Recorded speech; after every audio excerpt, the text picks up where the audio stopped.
So in statistical inference, there are two main categories of types of procedures: hypothesis testing and estimation. Now, hypothesis testing consists of procedures for making decisions between competing assertions about one or more population parameters of interest. Now, remember what we mean when we talk about population parameters. We might be talking about a population mean or a population variance or standard deviation, or perhaps a population proportion. So those are the kinds of parameters that we are going to be making inferences about, and about which we could test hypotheses. The other main category of statistical inference procedures is estimation.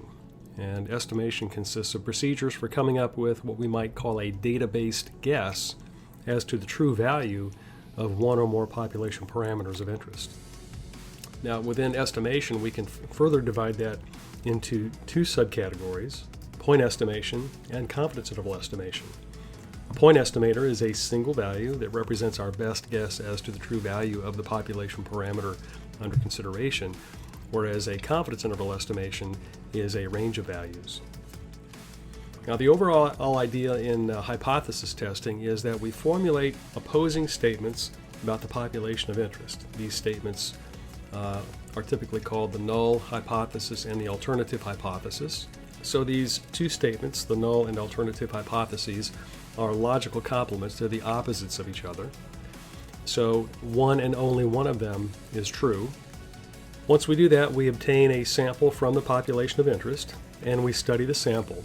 Now, we study the sample using the descriptive statistical techniques that we looked at in the first module. So we might calculate a sample mean, a sample variance or sample standard deviation, a sample proportion, and so forth. Now, if the observed data in the sample are inconsistent enough with the null hypothesis, if the data are inconsistent enough with the null hypothesis, then we may choose, as a matter of strategy, to conclude that the null hypothesis is in fact false and that the alternative hypothesis is the true state of nature. And so the question is, how great does this inconsistency have to be in order to reject the null hypothesis? We'll take a look at that question and provide an answer in just a bit. Now let's talk about the components of an hypothesis test. You have the hypotheses, the null and alternative hypotheses. You have a test statistic computed from the sample data, which is used to measure reality in terms of the data that we've collected from the situation of interest. We have some kind of a rule for evaluating the observed value of the test statistic. We have sample data from which the test statistic will be calculated, and then we finally have conclusions regarding the hypotheses. Now, let's talk specifically about the two hypotheses, the null and alternative hypotheses.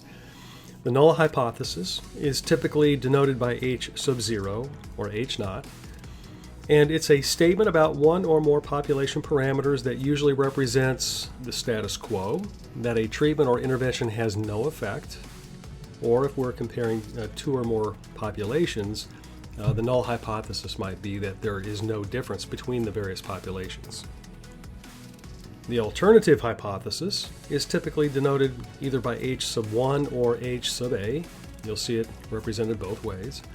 And it's a statement about one or more population parameters that usually represents what the researcher, you, would like to prove, that a treatment or intervention does in fact have an effect, or that the populations are different.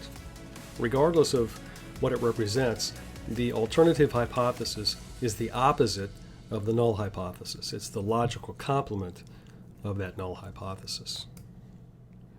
Now, the test statistic is a value computed from a sample that's used in the decision-making process, and because it's computed from a random sample of some type, it itself is a random variable that varies from one sample to the next. The rejection region, or the critical region, consists of the values of the test statistic for which we will conclude that the null hypothesis is false. In other words, for which we will reject HO, the null hypothesis. Now, to determine the rejection region, we need to know how the test statistic behaves under the conditions of the null hypothesis. In other words, when the null hypothesis is true. That is, we need to understand the sampling distribution of the test statistic under the conditions of the null hypothesis. Notice that we're talking about the sampling distribution of the test statistic. This is why we studied probability and distributions, because in order to understand how to evaluate what we observe in the test statistic, we have to know how that test statistic behaves. In particular, we have to know how it behaves under the conditions of the null hypothesis. And that behavior is contained or encapsulated within its sampling distribution. And so we have to know something about the sampling distribution of the test statistic that we're using in a hypothesis test. And that is why we took all that time to study probability and distributions. So the idea of a sampling distribution is fundamental to statistical inference. All right, it's the foundation upon which statistical inference is based. All right then, we have to have sample data, and the way that we get our data depends on the nature of the experiment. We might get our data by randomly sampling from one or more populations. If we have a designed experiment, that might involve randomly assigning treatments to experimental units. Regardless of how we obtain our data, in other words, regardless of the nature of the experiment, whether it's a sampling type of experiment or whether it's a designed experiment, notice that there's randomization involved in that.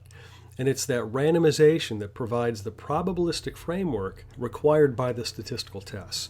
And the randomization also prevents researcher bias, at least in terms of the selection of experimental units or the application of treatments to those units. Now, the specifics of the sampling procedure or the randomization process affects that probabilistic framework, and so it must be taken into account in the analysis in order to obtain valid results. So this is critical. This is the reason we have courses like experimental design or sampling techniques, because the process that generates your data, the way that you sample the population of interest or the way that you randomly assign treatments to experimental units, that impacts the probabilistic framework, which in turn, that really determines the appropriate method of analysis. So you have to understand the process that was used in the experiment to generate the data.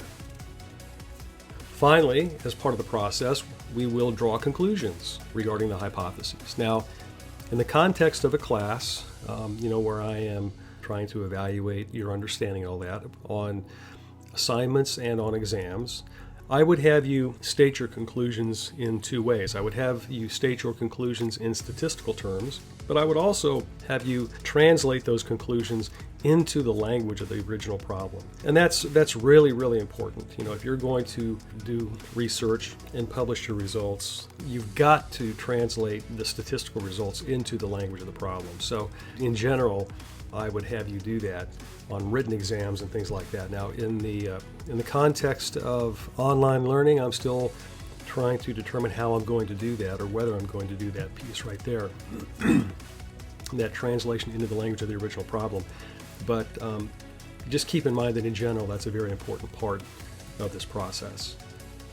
Okay, so to kind of recap and summarize, the steps involved in an hypothesis test: we state the null and alternative hypotheses. We determine the test statistic we're going to use and write out its formula. We determine the rejection region and write out the rejection rule. We collect the sample data and calculate the test statistic. So in other words, we perform the experiment, we gather the data, and then we calculate the test statistic according to the formula that we've determined that we're going to need. Then we take the value of the test statistic and see whether it falls into the rejection region that we've determined. And then we draw conclusions based on the observed value of the test statistic and the rejection rule. And then finally, we state our conclusions both in statistical terms and in the language of the original problem. Okay, so I've got a couple handouts that I always hand out in my classes when we're doing hypothesis testing, and I've made these available on Moodle for you to download. And these are templates that help guide us through the hypothesis testing process, help organize the work, and help us remember what it is we need to do. And so here is an example of one of those templates. This is an outline form. And notice that we've got the various steps that we just identified laid out here in sequential order. Now I do have something up here at the very top that I haven't talked about yet. Define the notation to be used in the hypotheses. And again, this is something that I have to include on an exam, on a written exam, because I need to make sure that the notation that a student is using in the hypotheses, I need to make sure that they understand what it is that represents. And so typically I would have a student define the notation that they're going to use in the hypotheses, and then write out the hypotheses, the null hypothesis here, the alternative hypothesis here.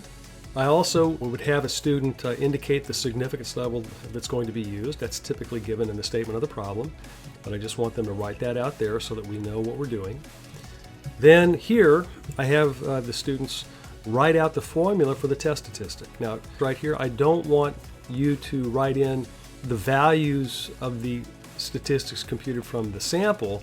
I want the generic formula that's going to be used to calculate the test statistic. Now when I say generic, you would include any hypothesized values of the parameters that show up in the formula. So you're going to have hypotheses up here stated in terms of population parameters, and there are going to be hypothesized values associated with those statements, and those hypothesized values would go in this formula, but the sample statistics do not.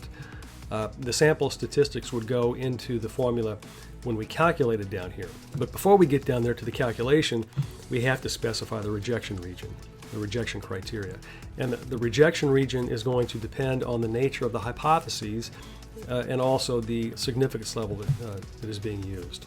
Once we have all that, then we can think of these steps all the way up to specifying the rejection criteria. We can think of these steps as planning the research, defining the protocol for the statistical analysis. And so we can do all of this before we ever do our experiment, and it's probably a good idea to do that. But once we get to this point, we can't go any further until we actually conduct the experiment and get the data. So once you've got the data, then you can calculate the summary statistics that you need, plug those values into the formula, but do it down here, do this calculation down here, and then once you have that, compare the value you get to the rejection criteria, and then you draw your conclusions and you write your conclusions down here. In this space, you would write in the conclusions in statistical terms, and then here you would state your conclusions in the language of the original problem.